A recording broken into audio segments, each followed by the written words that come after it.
What is going on, guys, and welcome back to another one of the videos. Today we're going to be taking a look at actually the explanation for the video that I recorded 2 days ago. So let's just have a look at this, right? And what was even the question? So I don't know if you guys can remember, but probably yes. We solved a problem like this, right? We had two triangles, so basically just like this. And then we had a length was 5, 8, and the question was, what was this height? Height, right? Okay, and now the question that I want to solve is, why does this work? Why does it work that we've proven that it works with every x, but now we can maybe prove why it works with every single x there is. Let's have a look. So now a bit of a mathematical perspective. How do we prove something? Well, we assume that it's true for the general case. And how do we do that? We just use a variable, right? What is a variable? A variable is any number if you do not know the variable, right? So variable can be 5, minus 20, 7.26 or something like that. Doesn't matter. But in our case, one thing is important to know. Does it even make sense that x is negative? No, it does not. So in this case, it has to be true that x is greater to 0. Okay? This only works because, not from anything that I know of, but pure logic, guys. Let's think this through. You have 8, 5, and x is a length. Can a length be 0? Can there be no length? No, that's a point. Can a length be negative? Not that I know of. Maybe in some higher level of math a length can be negative, but this is just two-dimensional simple math, so x is greater than 0. We have to assume this condition is true, okay? Good, great. So this is basically our condition that we have to keep in mind at all times. But other than that, we're ready to completely go. All right, so let's do the same thing as before. I will kind of speed up here a little bit. So what we're just doing is maybe creating a system of coordinates, right? We have all of these points, and then remember that we have p at 0, 0. We have a point at, and I'm just gonna name this p1, p2, p3, and p4, and we're gonna have all of these points here, and let's go ahead and check that maybe. So point 2 is at x5, that is point 2 right here. We're gonna call this function 1 right here, and this is function 2 right here. Okay, next one. Point 3 is gonna be up here, p3. Let's just make sure we know which point is. 0 and 8, and point 4 is gonna be down here. This is gonna be x and 0. Okay, and now we're ready to go. So we said a linear equation is defined by two variables, two points. So we have 1 point, 2 point, and 3 and 4. So this is actually just the same thing as before, right? You have one function, two functions, and here's where it gets interesting. So we have f1 of x is equal to, we said kx over d, right? Some constant, plus d, right?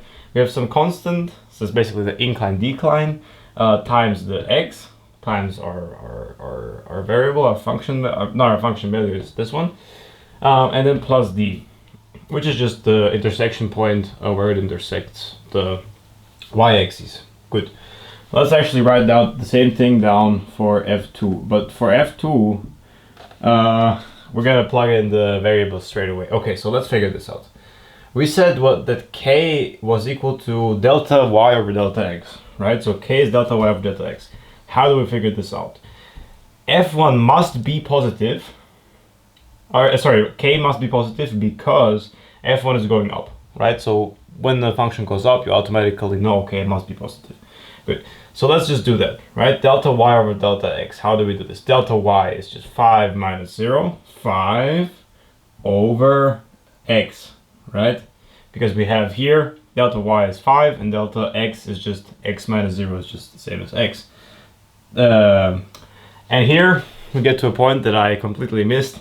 Also, yesterday when I thought this through, of course, let's not name this x because it gets very confusing, right? So let's instead name this a as one length, okay? And because as you guys can tell, you might be tempted to just cancel out the x's, but that is a completely different x. So 5 over a times x plus, in this case, 0, okay? This is the function for this line. Of course, whenever you have a function for a line, it is infinite, so it goes right and left, extended in both ways. Good. Next one. So we can actually do that straight away. So let's just have a look at this. As we said before, this must be negative because it's going down. The rate of change is negative. So we have a minus before that. You can already pull that out. And we have just delta y is 8 over a. There we go. Easy. Times x plus 8. Let's not forget that plus 8 because we have an intersection at exactly 8. P3 is 0, 8. That is our intersection value. Good. And now, let me just get rid of this because it is completely unnecessary. Plus 0 we know is just the same as leaving it out completely. And now the question is, how do we prove that it doesn't matter which a we have? Okay, let's try to do it. So how do we find the point at which both of these are the same? Same thing as before. We just write, sorry about that, this pen is kind of not cooking right now. We just write f1 is equal to f2. Easy. And then we just plug it in. So we say 5 over a times x must be the same as minus 8 over a times x plus 8. Okay, let's throw this to the other side. So we say plus 8 over a, right? Times x, excuse me. And then we have 13 over a, because we have a common denominator straight away, so it's not a problem, times x is equal to 8. And then we just do a really simple math, and we just say multiply by a over 13, again by the inverse, and we just get x is equal to 8a over 13. Great. What do we do with this? We still need to find the value, right? And so what is this telling us? This is telling us only that the point, that this red point right here must lie exactly, this point has the coordinate p 8a over 13, and the other one we don't know yet. But this is what this is telling us, okay? X is equal to 8a over 13 is telling us that this delta here, this length, must be the same as 8a over 13. Okay, let me write it a little bit bigger. There we go. All right, perfect. This is what this is telling us. And now, what do we do? Oh, I don't know. No, of course you do know, right? Two functions.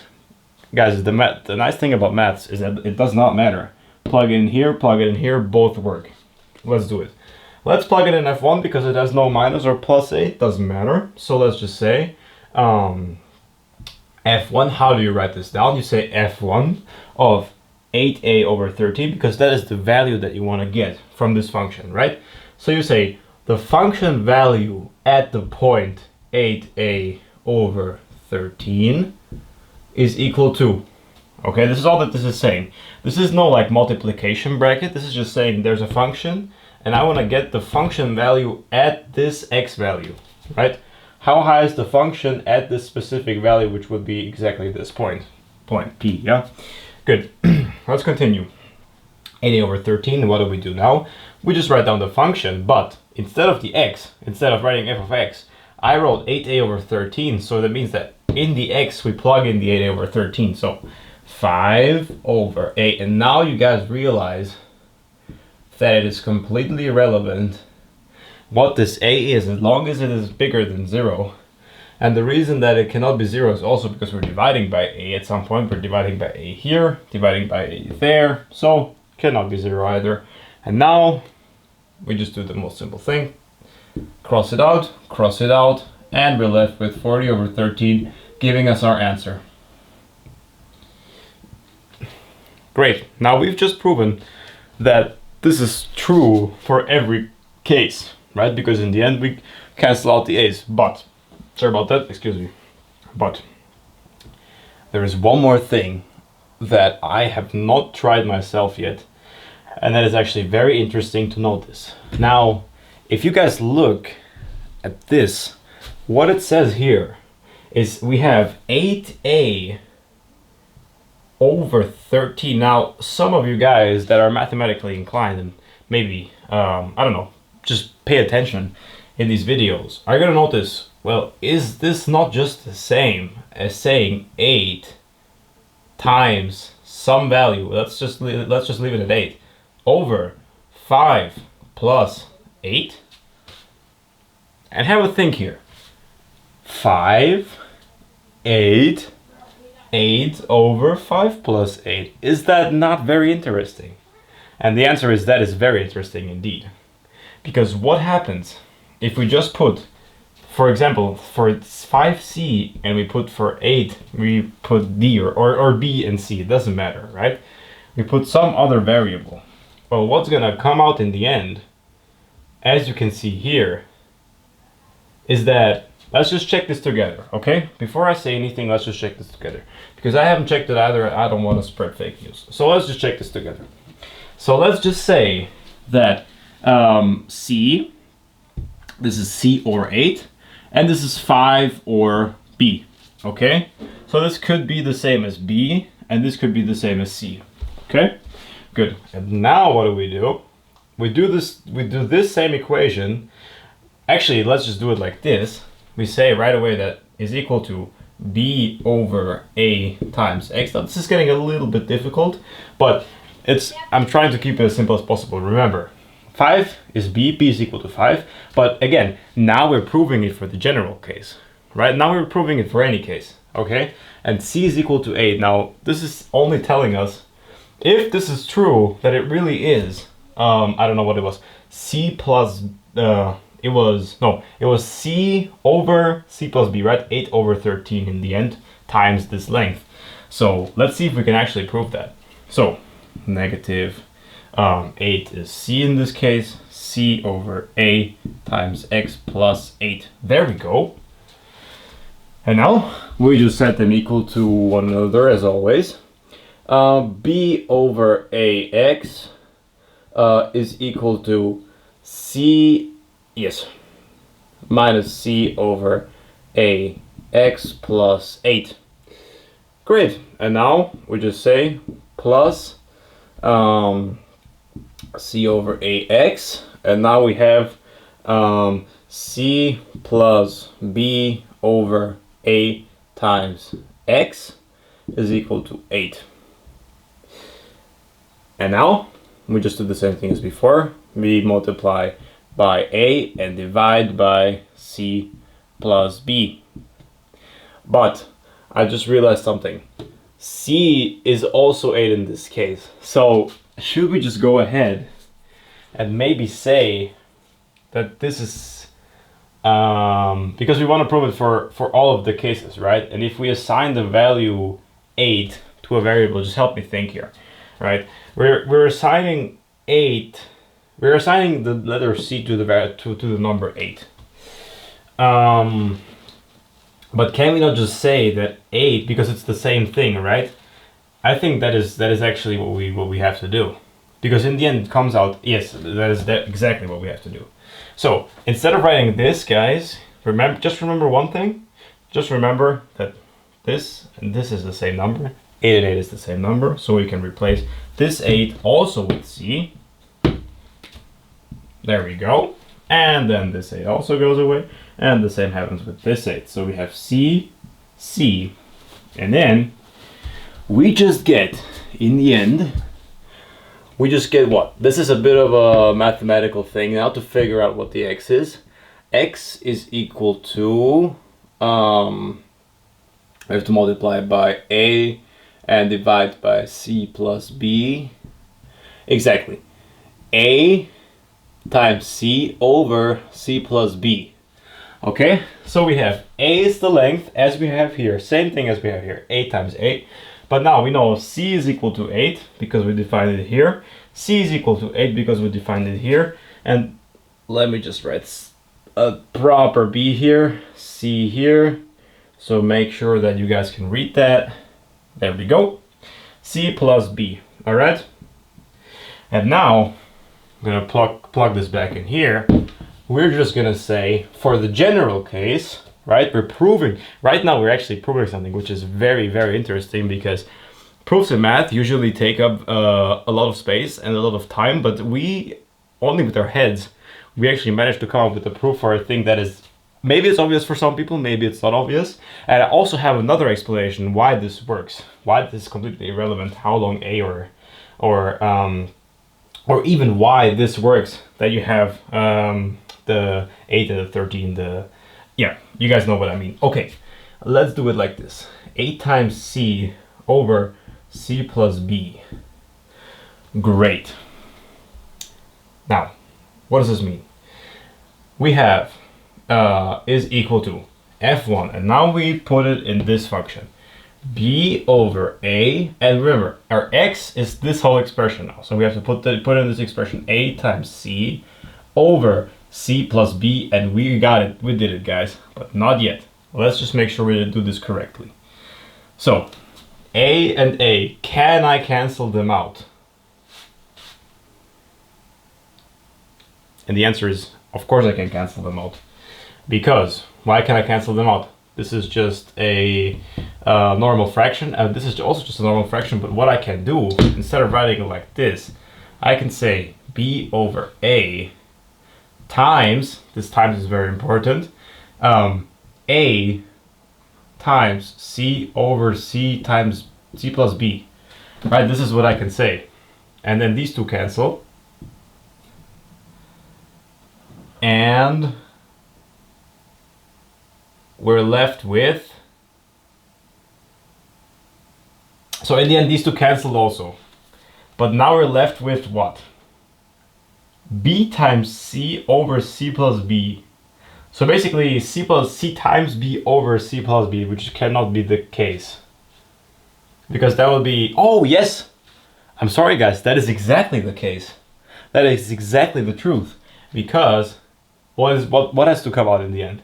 In the end, we're not searching for our 40 over 13, which we had before, but in the end, we're searching for our y of x value.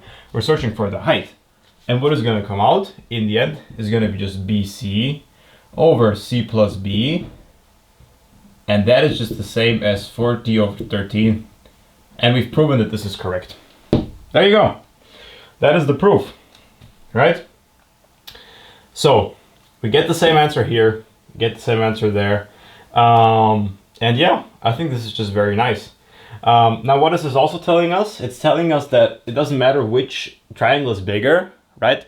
Let's not interpret big of a brain reset. Let's interpret now what we've actually done.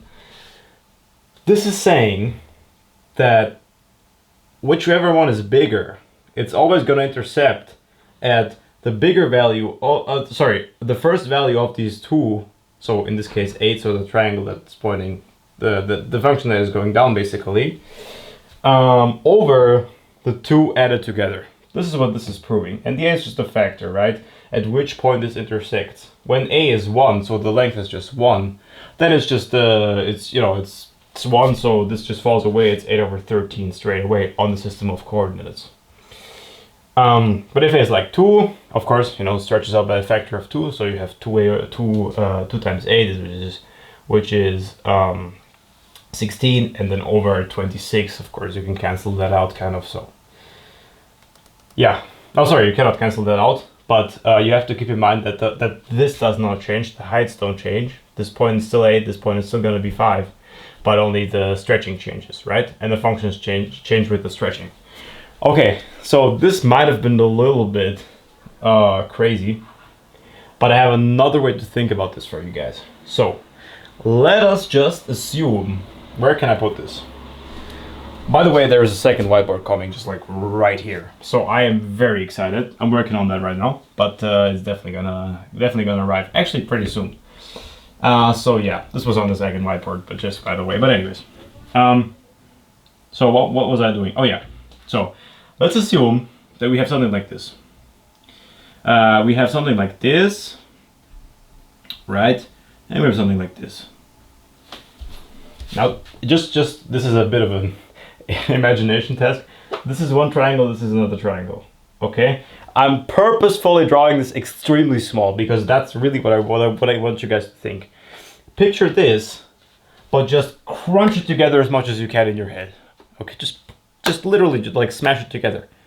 What happens when you don't make the picture bigger, because then you make everything bigger, but you just move the system of coordinates in that way so that instead of having like, I don't know, like you have it like here, and then you have this, you have x, y, and then instead of having it like this, right, you say, I don't know, you have it probably like, you say this is 0.01.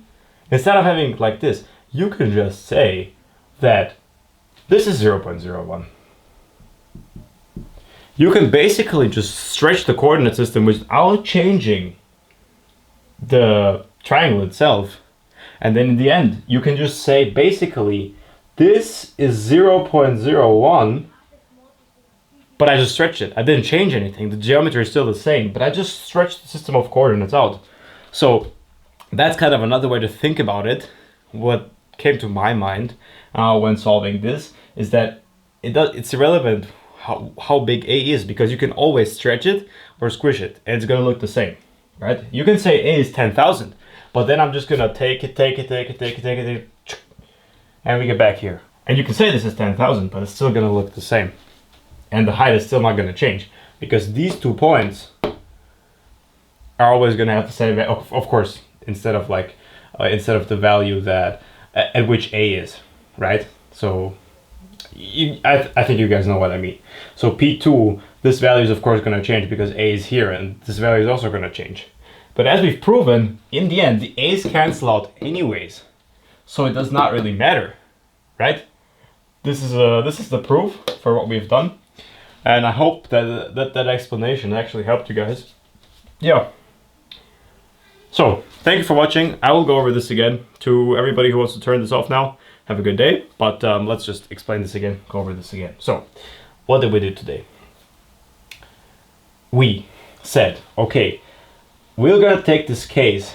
Can we maybe prove that that is true what we've assumed? Because we haven't really proved anything. We've just assumed something without proving anything. So, we said, okay, let's prove this. Okay, we said, function 1 is here and function 2 is here, right?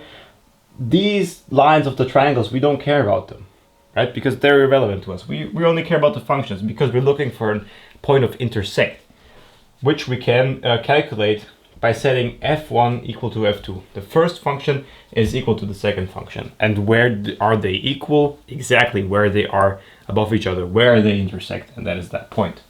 Great. Now, moving on, I just basically wrote out the points like this. And we did one version where we said, okay, 5 and 8. But then we did another version where we said, okay, it doesn't matter if it's 5 or 8. Because in the end, we want to prove this for the general case, right? So we cannot plug any numbers. So we just said, okay, B and C. Then we said, okay, the function for the first function, right, actually is 5 over 8 times x, but plugging in for 5b, it's just b over 8 times x. Good.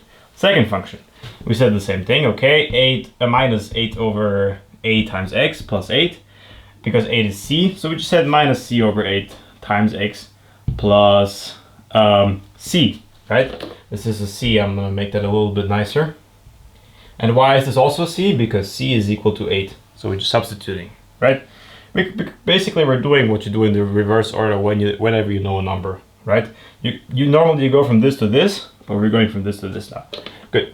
Then we just said f1 is f2, so we set them equal to one another, and we just said 5 over 8 times x, plugging this in. Here, f1 is this, f1 is equal to this, plug this in, is equal to negative 8 over 8 times x, is equal to this, plus 8, because it's also plus 8, f2, right, makes sense, f2 is here, and then we just did some completely simple math, figured out that it's 8a over 13, and thought, okay, 8 and over 13. 5 plus 8 is 13. Okay, it has to be something else as well there. And we actually proved that that is also correct. That if you assume that it's 8a over 13, that this is going to come out basically all the time. So we said a times, what did we say? A times c over c plus b, exactly. How is this the same, you might ask? Well, plugging in for c, you get 8. Plugging in for c plus b, you get 13, right? And this a is here anyways, right? So this a did not change. So that's how we proved that basically from only knowing these side lengths, you can already tell where the intersection point is, right? Good. But one thing to be aware of is this top number, this this C is always the first side, the side to the left, right? Except for when you're doing it completely differently. But if you draw it like this, then the side on the left is always going to be, or the function that is going, I'm not sure about that, I'm not going to say that right now. But the function, the left triangle, in this case, for our case, the left triangle is the triangle, this side that has to be on the top, right? The A. I'm just saying this not for you guys to write. For example, 5 over 13, or I don't know, something different. Anyways, then we said, okay, this is the value at which this is the value for which we're searching for, right? So we just need to prove that this is true. So what do we do? F1 of x, instead of the x, we just plugged in x, right? Because we can do that, no problem. So we said F1, and this expression is just this expression, the same expression. Plug that in for x. So we have b over a, same thing as here, b over a times x. For the x, we plug this in. So we get b over a, and then and so on, so on, so on. And then we just get this in the end, b times c over c plus b. And that is, in this case, where we put in the numbers, is 40 over 13, which is the correct answer. Thank you very much, guys. Have a good day. I will not be editing this because it consumes extreme amounts of power. But thank you very much for watching. And the reason is because it has to render. So basically, it takes me like half an hour to edit, and then like another 15 minutes to render, and that is very intense for my PC components. So I'll just upload this straight away. Anyways, I hope you enjoyed this and have a great day, and I'll catch you in the next one. Goodbye, guys.